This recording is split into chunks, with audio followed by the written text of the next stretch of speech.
So guys, meron tayong manok dito na naglilimlim dito sa kulungan. Wala naman siyang itlog na nililimliman.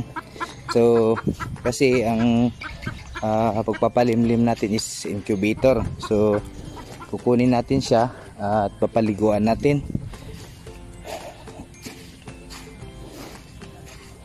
Nandito siya guys, oh. Ayan.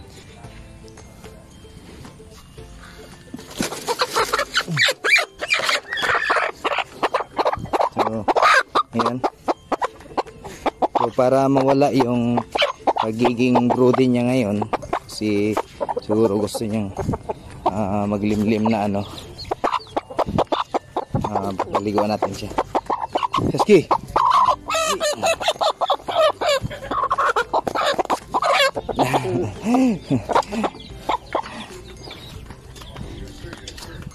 So meron akong tubig dito. So ang gagawin ko lang is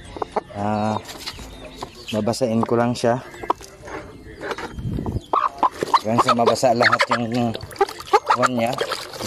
katawan niya at mawala yung init niya sa katawan, para hindi na siya ulit babalik dun at maglimlim ulit.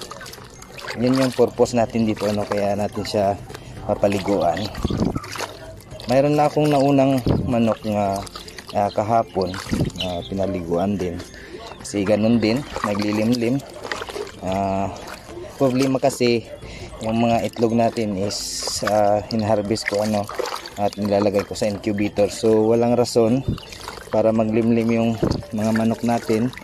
So ito, since nag-start din siya naglimlim din, napansin ko kahapon, so ngayon paliguan natin, and then lalagay natin sa kulungan, separate lang natin siya.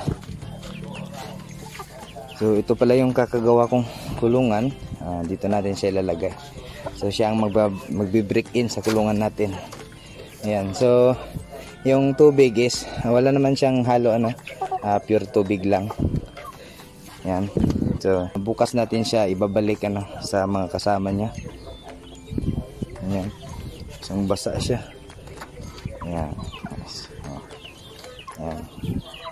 So yung isa na binasa ko rin kahapon, tapos pinaliguan ko rin kahapon, and then binalik ko kanina.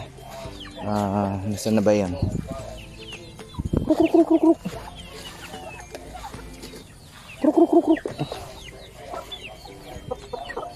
Teka, hanapin muna natin siya.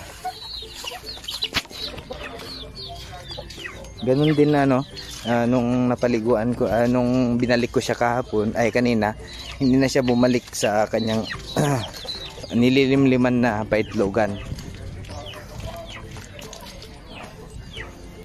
So, nandito pala siya guys, oh.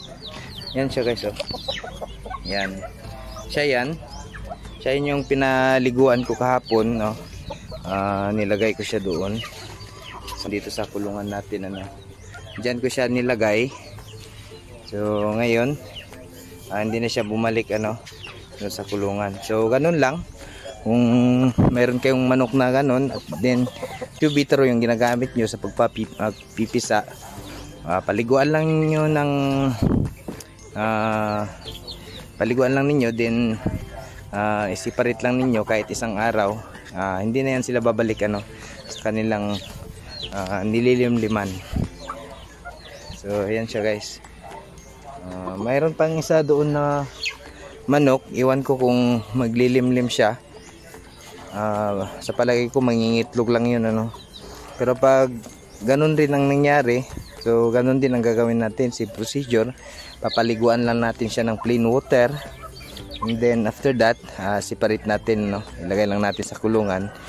Then pagka bukas na siya, ibabalik sa kasama nila. So yun lang guys, maraming salamat.